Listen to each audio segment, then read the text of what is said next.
Muy buenas noches, bienvenidos a un nuevo programa de cursos, programa del Centro de Estudios Superiores Universitarios de la Universidad Mayor de San Simón.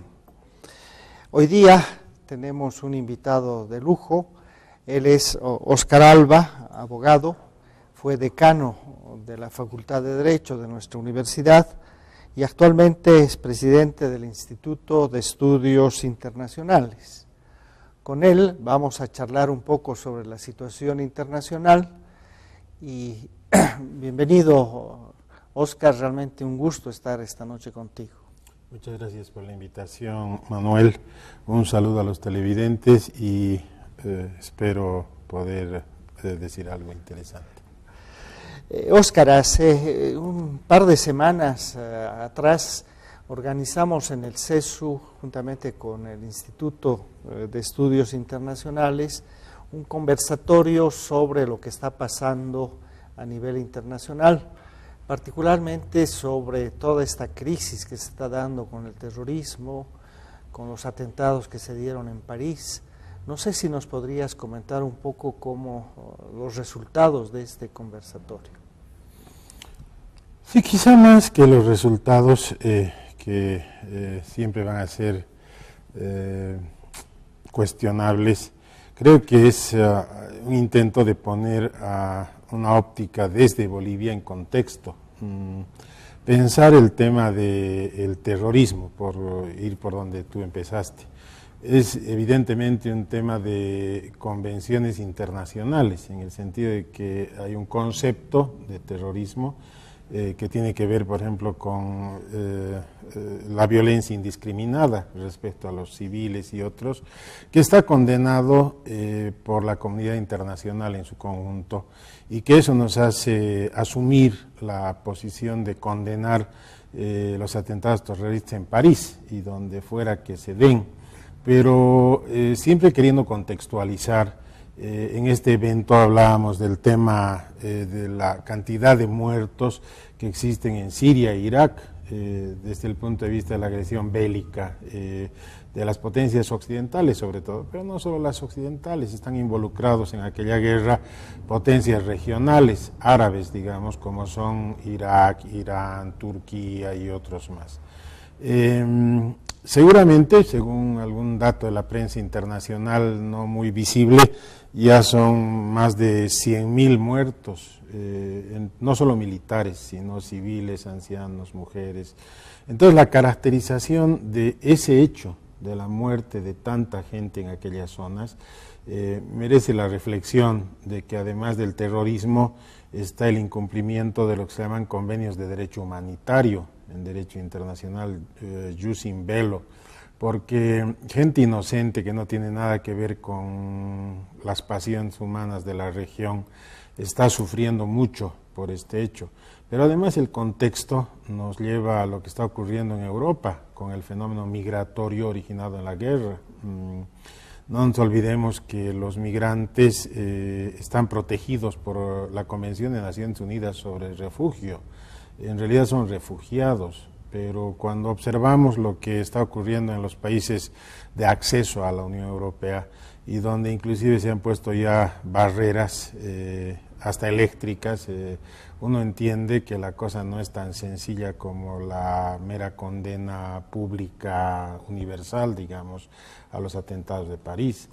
Entonces el diálogo sobre ello es el que nos provoca a decir, ¿y cuál es la perspectiva que asumimos desde el Estado plurinacional, del gobierno y de las instituciones de la sociedad civil como son las académicas, ¿no? En realidad has tocado tres temas o tres importantes ideas y tal vez podamos decorticar y tratar de analizarlas un poquito cada una de estas temáticas. En el tema del terrorismo, evidentemente, hay que contextualizarlo y ver un poco la historia de todo esto, ¿no? Y tal vez para entender lo que está pasando en Siria, habría que ver que el gran error, digamos, de Occidente fue de intervenir Irak hace, ya van a ser unos 5, 6, 7 años, ¿no? Con la primavera árabe. intervenir Irak y tratar de, bueno, lo sacaron a Hussein y desde entonces hay una inestabilidad en esa región, pero muy importante, ¿no? Sí, pues en realidad las circunstancias que hacen al actual desequilibrio en la zona seguramente tienen estos antecedentes y otros más. No nos olvidemos que Siria era colonia francesa, una época. Y por lo tanto también es una especie de lucha anticolonial, ya no es de descolonización. Pero yo no estoy muy convencido de que se mantengan posiciones similares a las del origen histórico. Obviamente no se puede ignorar la historia, pero estoy tratando de mirar lo que está ocurriendo con hechos quizá que parecen sueltos, como el derribo del avión ruso por Turquía hace unas poco semanas tiempo atrás, pero además que tiene que ver con unas posiciones intransigentes terribles, tanto de Rusia como de Turquía a estas alturas. Porque si uno se fija, Manuel, hay una escalada en el conflicto, ¿no? El derribo del avión es parte de lo que ahora hay como medidas o contramedidas rusas de carácter económico, y también de las respuestas de las potencias de la OTAN, aliadas de Turquía, y las posiciones que por lo tanto ambos vienen asumiendo sobre el conflicto en Irak, ¿no? Pero si uno escarba un poquito más, se encuentra que las alianzas como la de Rusia, el gobierno ruso con el gobierno de Irak, también el gobierno de Siria, son notorias y unidas a Irán, es decir, es un problema ya con características políticas, geopolíticas de la época, digamos, ¿no? Porque como bien mencionábamos contigo en aquel evento, tiene que ver, el fanatismo no es solo la convicción, existe todo un andamiaje teológico, teórico, si quieres, tras de ello, que está fomentando una actitud, digamos, hasta conservadora en los países musulmanes y de renovación de su fe y de su sentido político, ¿no? Yo creo que ya no hay nada de nuevo en mirar la construcción teocrática de los gobiernos de esas sociedades, pero creo que también cuando uno trata de mirar el origen y esta situación, tiene que tratar de entenderla en la medida de la época. No es gratuito el que muchos voluntarios, los llamaremos así, musulmanes, se transformen en yihadistas y estén combatiendo tanto en Siria como intentando realizar actos terroristas como el vivido en París. Por lo tanto, merece un pensar, digamos, en varias dimensiones. Yo prefiero hacerlo desde el punto de vista de las convenciones internacionales. Ojo, tengo dudas de llamarlas jurídicas, porque algunas sí son tratados, pero otras simplemente son acuerdos en organizaciones internacionales sobre conceptos que, digamos, marcan la política internacional en el tema. Me parece sumamente importante estar enterados de los debates. No sé si hoy día o estos días hay una reunión secreta en Suiza, creo, para tratar de tocar el tema de Siria con la participación de los actores involucrados, digamos, pero que de manera obvia no contempla al Estado Islámico, a los representantes del Estado Islámico, y tampoco creo yo, porque tampoco he escuchado nada, a los grupos insurgentes con perfiles propios, como pasa con los kurdos de Siria y de Turquía. Y de Irak. Claro. Por lo tanto, si ellos son los actores de la guerra, de la confrontación bélica, también deberían ser parte de las conversaciones estas. Ahora, no sé si es por incapacidad o simplemente es por la declaratoria de guerra. Porque otra cosa que también tiene que quedar clara es que Francia y varios miembros de la comunidad internacional se hallan en estado de guerra, de confrontación bélica, en algún caso declarada, como Francia a través de su presidente después de los atentados en París.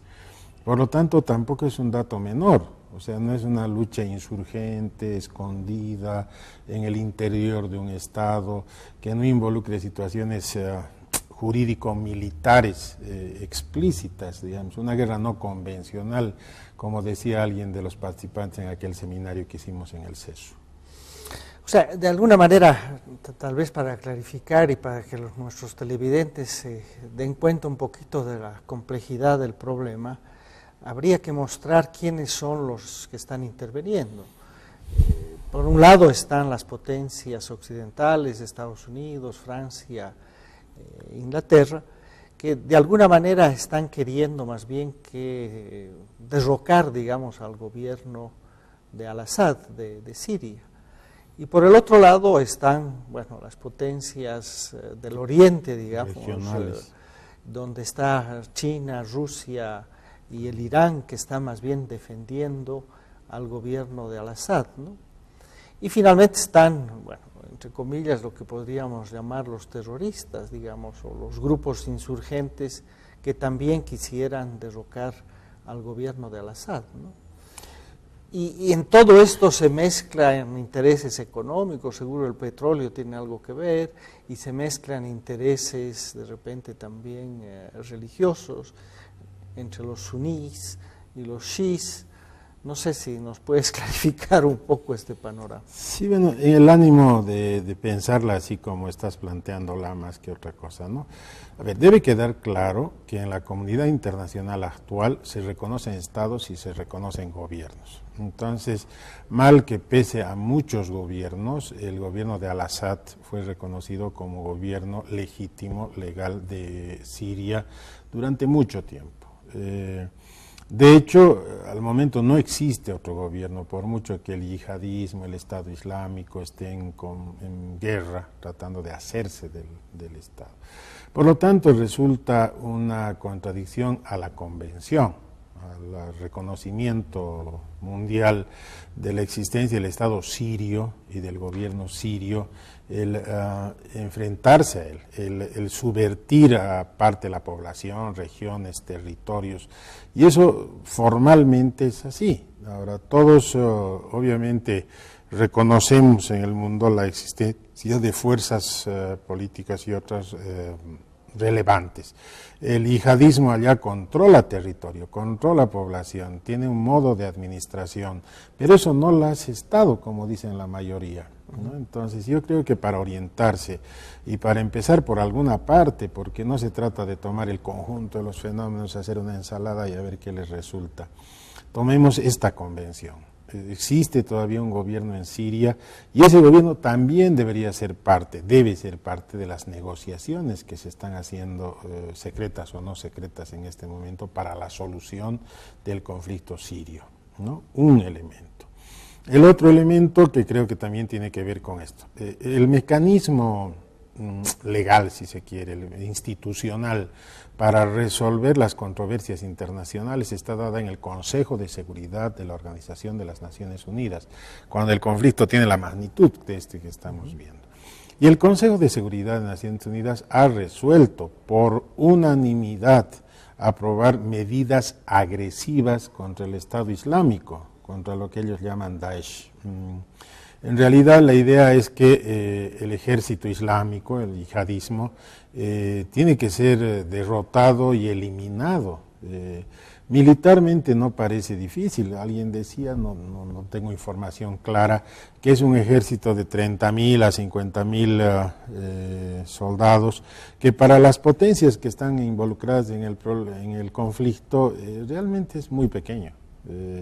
Si realmente se ponen de acuerdo, como parece que quieren, y hacen una campaña militar adecuadamente orquestada, yo creo que pueden terminar con el ejército islámico muy rápidamente, ¿no?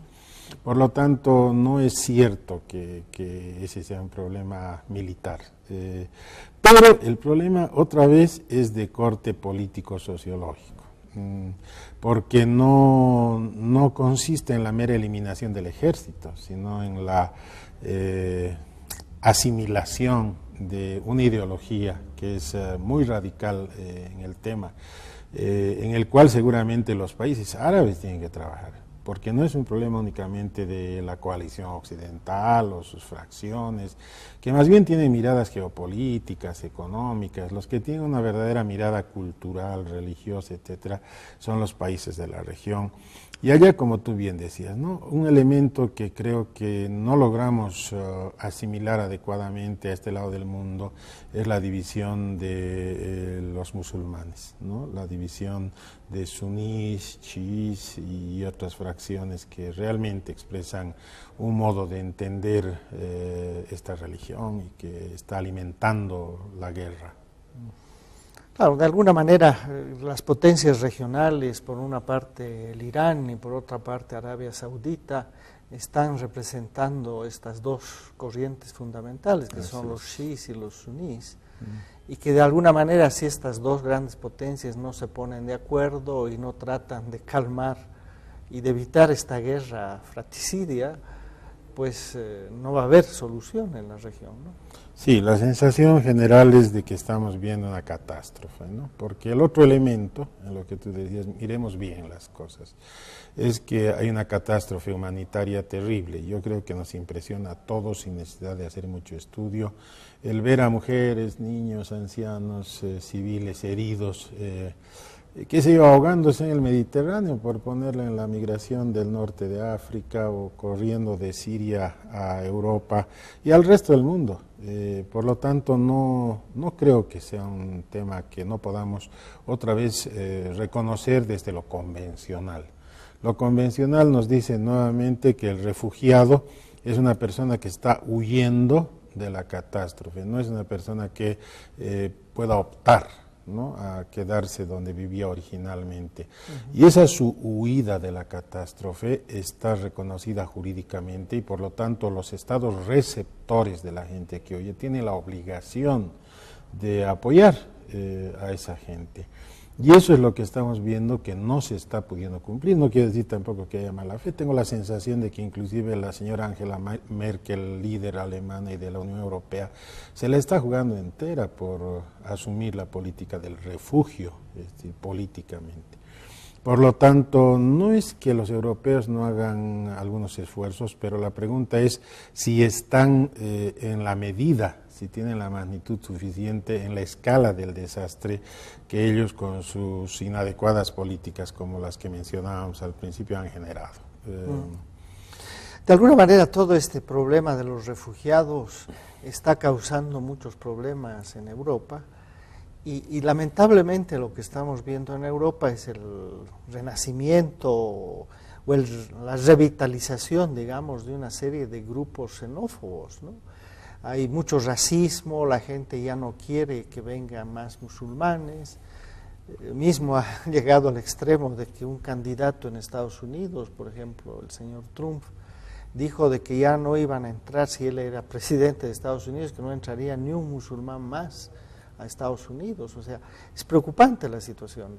O sea, todo este tema de la solidaridad, esos valores que tenía Europa de fraternidad, digamos, se están perdiendo un poco, ¿no? Sí, yo me atrevería a hipotetizar algo inclusive un poquito más complejo. Tengo la sensación de que el analfabetismo funcional está creciendo mucho en Europa y Estados Unidos porque no se explica de otro modo estos apoyos a opciones ya ni siquiera conservadores, sino radicales de derecha, ¿no? Hace 2 semanas ha ganado en una primera ronda electoral la extrema derecha francesa. Creo que por una reacción política adecuada las ha perdido en una segunda ronda. Pero que el ciudadano francés, supuestamente con buenos servicios educativos, muy educados, vote por una opción que a Europa le ha traído muerte y destrucción y cosas así, es significativo de algo, ¿no? De la hipótesis de que allá, más allá de la educación formal, algo está fallando en la educación histórica de valores, de sentidos. Y yo me temo, sinceramente, Manuel, que aunque no gane las elecciones el señor Trump en Estados Unidos, está mostrando también el crecimiento de una opción de ese tipo, porque inclusive llamarla conservadora es demasiado optimista, ¿no? Quizá el conservador es Nicolas Sarkozy en Francia, pero la señora Le Pen no es conservadora, ¿no? Es del extremo más extrema derecha, autoritario, ¿no? claro. Y por lo tanto yo creo que llamar a estas cosas por su nombre es terriblemente importante para evitar que en el futuro se cometan peores atrocidades, ¿no? Ese es un nombre desde mi punto de vista. Un poco el tercer tema que tocaste al principio era de ver cómo esto nos está afectando a nosotros aquí en Bolivia, cómo el Estado boliviano, el Estado plurinacional debería reaccionar frente a estos temas, ¿no? Y que se discutió también en la reunión de la que mencionábamos hace un momento, ¿no? Sí, sí. Mira, yo tengo siempre un temor de que en Bolivia seamos inconsecuentes con algunas cosas que decimos y hacemos. Por ejemplo, el Estado boliviano se ha declarado laico, ¿no? Es decir, no partidario de ninguna religión, y lo ha constitucionalizado, en el sentido de que hay libertad religiosa, pero el Estado no es católico, digamos, o de ninguna otra. Me parece que es una posición adecuada a la época, y el Estado boliviano debería ser consecuente con esa posición. En realidad debería tener también una posición en política internacional en favor del Estado laico, y debería decirlo además. Creo que el problema en el Medio Oriente, y cuidado que hay intereses y amistades y tratados con Irán y otras potencias de esa región, está atravesando con uno de sus núcleos fundamentales con el Estado teocrático, para empezar ello. Pero si se trata de una política internacional correcta, la debilidad del derecho internacional es su fortaleza. O sea, no hay tantas convenciones como para enredarse. Por ejemplo, Bolivia ha suscrito la Convención de Naciones Unidas sobre Refugiados y tiene que exigir su cumplimiento y hacer que las potencias europeas cumplan con el derecho al refugio y desde aquí impulsarse las acciones de política internacional necesarias. Lo mismo pasa con el terrorismo, como dijimos al empezar el programa. No hay por qué esconder la lacra del terrorismo y no llamarla por su nombre, ¿no? Entonces el Estado boliviano obviamente tiene que condenar, lo ha hecho por suerte con claridad, cualquier acto terrorista en cualquier parte del mundo. Y bueno, cada acto que sea posible de ser digamos, manejado internacionalmente desde los conceptos convencionales, tiene que serlo, Manuel, porque en caso contrario vamos a entrar al salvajismo más absoluto. Un tema que también se tocó fue la cuestión de los derechos humanos, de alguna manera. Todas estas situaciones están violando pues los derechos de las personas, y los estados teocráticos, tanto en Arabia Saudita como en Irán, bueno, dejan mucho que desear en la defensa de los derechos humanos, y tal vez ahí Bolivia también tendría que tomar cartas en el asunto, defendiendo los derechos, por ejemplo, de las mujeres, ¿no? En estos dos países, ¿no? Más aún si Bolivia está presidiendo el Consejo de Derechos Humanos de Naciones Unidas. Ese es el escenario más adecuado en la institución internacional para referirse a estas violaciones de derechos humanos. Y lo que está ocurriendo es que no están siendo lo suficientemente notorios en el tema, ¿no? Desde el gobierno boliviano. Pero además, mira, yo quiero hacerte notar que ni siquiera estamos pensando en términos de derechos humanos, sino de derecho humanitario. A veces se reconoce que la guerra es parte de la realidad, por lo tanto existe lo que se llama el jus in bello. Bueno, hay dos formas, el derecho a la guerra y el derecho en la guerra. El derecho a la guerra se llama también derecho de la Haya, consiste en las reglas para hacer la guerra y sostenerla. El derecho de Ginebra se lo conoce como jus in bello, que es este derecho justamente refugiados, civiles y todos los demás. Tiene que respetarse este derecho en la guerra. No está fuera de dudas eso. Y Bolivia es uno de los actores que tiene que hacer respetar el derecho en la guerra. Te digo esto porque también somos parte de las fragilidades, ¿no? El mundo está muy frágil. A ver, yo me pongo a pensar, ¿qué pasa con Bolivia? ¿Va a recibir refugiados? Es parte de nuestra política, claro. ¿Va a tener catástrofes? Yo creo que estamos muy cerca con el calentamiento global y los fenómenos de desplazamiento migratorio de la gente. hemos firmado las convenciones solo por firmarlas o para cumplirlas, ¿no? Entonces, mira, yo no entiendo si Bolivia negase lo que tiene que cumplir. Yo creo que sería una contradicción de un país que siempre ha presumido de ser muy, y no solo en este gobierno, de ser muy coherente con el ordenamiento jurídico internacional. Óscar, realmente muy esclarecedoras tus apreciaciones, el tiempo que nos fue, y justamente aprovechando tus últimas palabras, quisiera hacer un pequeño comercial e invitar a todos los televidentes a una reunión, a otro conversatorio que estamos organizando en el CESU el día viernes a las 6:30, donde vamos a discutir, vamos a debatir todo lo que ha sucedido en París, en la última reunión que tenía que ver con el cambio climático, la COP23, y va a estar presente Tania Ricaldi del CESU, que ella estuvo presente en estas reuniones en París, pero también va a estar Pablo Solón, que fue embajador nuestro de Bolivia en Naciones Unidas hace un par de años atrás, y con estas dos personas vamos a ver un poco los resultados de esta importante reunión que se realizó en París. Agradeciéndoles a todos ustedes por su atención y esperándolos ver en un próximo programa de Decursos el día miércoles próximo. Muy buenas noches.